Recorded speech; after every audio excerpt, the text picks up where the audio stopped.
14 days. More than 1,000 military targets flattened. Nearly 2,000 lives lost in the fury of US-Israel airstrikes targeting Iran. A disturbing paradox is unfolding. The world is still holding its breath. Hundreds of supertankers sitting motionless off the coast of Hormuz. Why? Not because of naval mines, not because of an overwhelming fleet. This vital choke point has been effectively shut down by something far more invisible and far more ruthless. Fear. Just a single spark from a vessel, just a column of smoke rising into the sky, and every insurance contract on Earth could become void. The flow of oil would be choked off, not by force, but by market panic. Welcome back to New Era. As a place where we do not just report the news, but also analyze deeply to understand the why behind the major shifts on the global chessboard. To confront that final 10% of fear still lingering, the Pentagon has made what may be its most unusual and most high-risk move in years. The emergency deployment of the USS Tripoli, once sidelined, now reintroduced as a critical asset, heading straight into the Middle East fire zone, alongside 2,500 elite U.S. Marines. Is this the opening phase of a large-scale military operation, or simply a high-level psychological play by Washington? Buckle up, because the truth behind this move is far more brutal than you think. Don't forget to hit like and subscribe to uncover the hidden mechanics of power with us. First, the key question: why USS Tripoli? What, why not the $13 billion technological giants like the Abraham Lincoln or the Gerald R. Ford, the very symbols of American power? The harsh reality is this: those supercarriers are effectively constrained in the Persian Gulf. Imagine this: the Persian Gulf is like a narrow, lethal glass tank. Iran has spent 40 years turning it into a steel forest, filled with tens of thousands of naval mines and countless mobile anti-ship missile launchers along the coastline. Sending a $13 billion behemoth carrying 5,000 lives into that kill zone is essentially suicidal. That is why supercarriers are forced to stay offshore, operating from distances of up to 500 miles away from Hormuz. That distance creates a critical operational gap.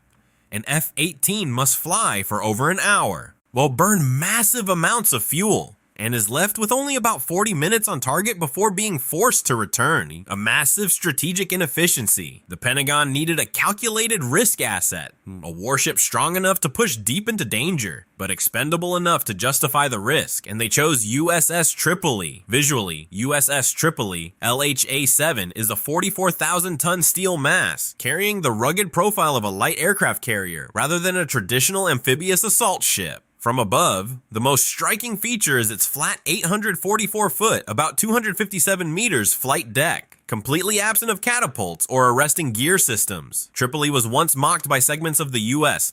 military establishment as a design mistake, a distorted platform stripped of its traditional amphibious well deck, the rear launch bay that defines most assault ships. But that very fatal flaw created something unexpected: a massive internal volume, a wide, unobstructed flight deck, transforming it into what many now describe as one of the most dangerous pocket carriers on the planet, capable of carrying up to 20 F-35B Lightning II stealth fighters. With a price tag of just $3.5 billion, far cheaper than its nuclear-powered counterparts, Tripoli is a piece the US is willing to risk. And it moves in quietly, and closing to just 100 miles from Hormuz, effectively tripling the patrol time of F-35Bs and crushing Iran's ability to launch UAVs or missiles from forward island positions. The outcast of the past has suddenly become the only viable option to reopen the world's oil lifeline. So, what is the role of the 2,500 U.S. Marines deployed from Japan? The answer lies in a bold military concept: air assault island seizure operations. Iran has built a steel wall at sea with dense minefields and fortified coastal defenses, but the United States will not play by Iran's rules. Instead, it applies the doctrine of vertical envelopment. From the deck of USS Tripoli, troops will not deploy via landing craft. They will fly. Or MV-22 Osprey tilt rotors, along with CH-53 TCAK.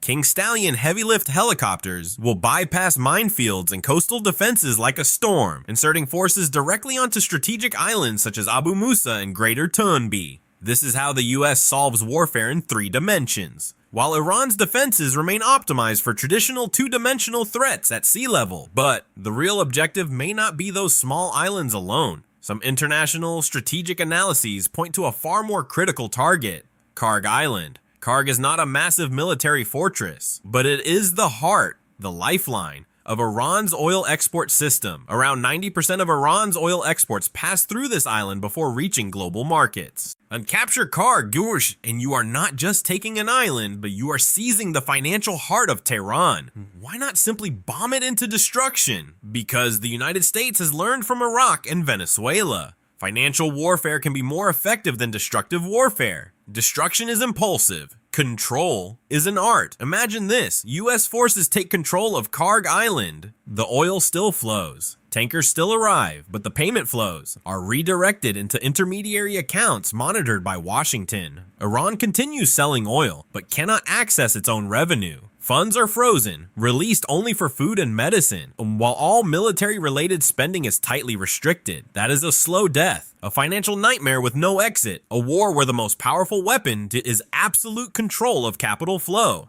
So what do you think is more dangerous, the controlling oil or controlling money? Leave your perspective below. I read everything. In the art of warfare, the most dangerous element is not the weapon that has already been used, but the strategic intent that has not yet been revealed. The presence of USS Tripoli and 2,500 Marines is a masterclass in psychological warfare. It forces Iran's command structure to prepare for the worst-case scenario, a sudden amphibious or airborne by assault. Tehran will be compelled to spread its defensive forces across forward islands, and at that exact moment, a window of opportunity opens. As forces are pulled forward, critical targets deep inside the mainland become more vulnerable than ever before. At the same time, the U.S.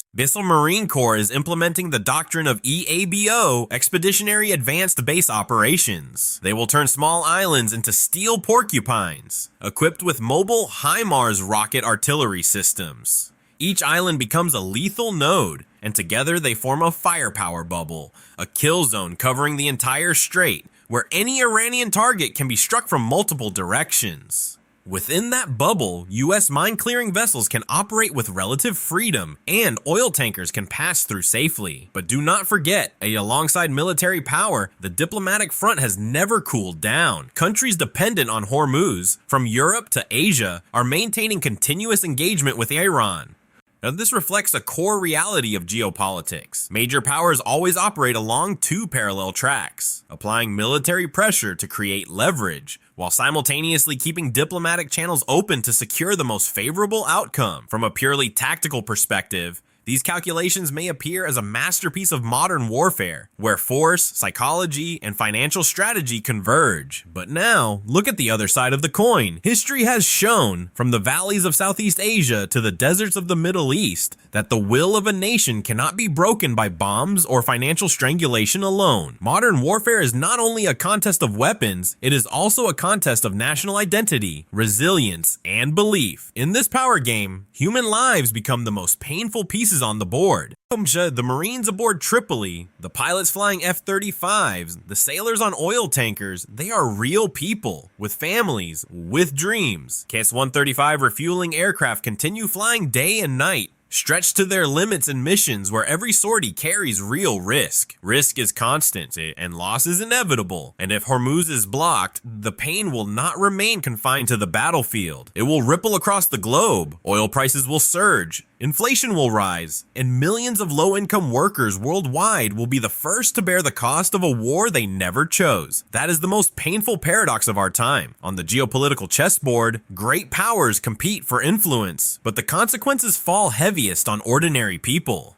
So in summary, the deployment of USS Tripoli serves both as a deterrent signal, a psychological warning, and as a real operational preparation for a potential amphibious or airborne assault. If the order is given, that is the final signal, the red line redrawn in steel and fire, a clear message that Washington is prepared to strike at the very core of Iran's economic lifeline. The biggest question now is this: which path will Iran choose? Will it escalate further, accepting a brutal war of attrition, or will it seek a strategic exit to protect an already strained economy? This is a matter of survival for Tehran, and the greatest uncertainty on the Middle East chessboard. And you, what do you think? Will developments in Hormuz escalate into a wider conflict? Or will the sides find common ground before crossing the red line? Share your perspective in the comment section below. If this analysis helped you better understand the situation, press like and share it with your friends so misinformation does not take over the conversation. Subscribe and turn on the notification bell to stay updated hour by hour on this conflict. The situation is evolving by the minute. Thank you for following New Era. We will continue providing updates and analysis on the strategic developments shaping the world today.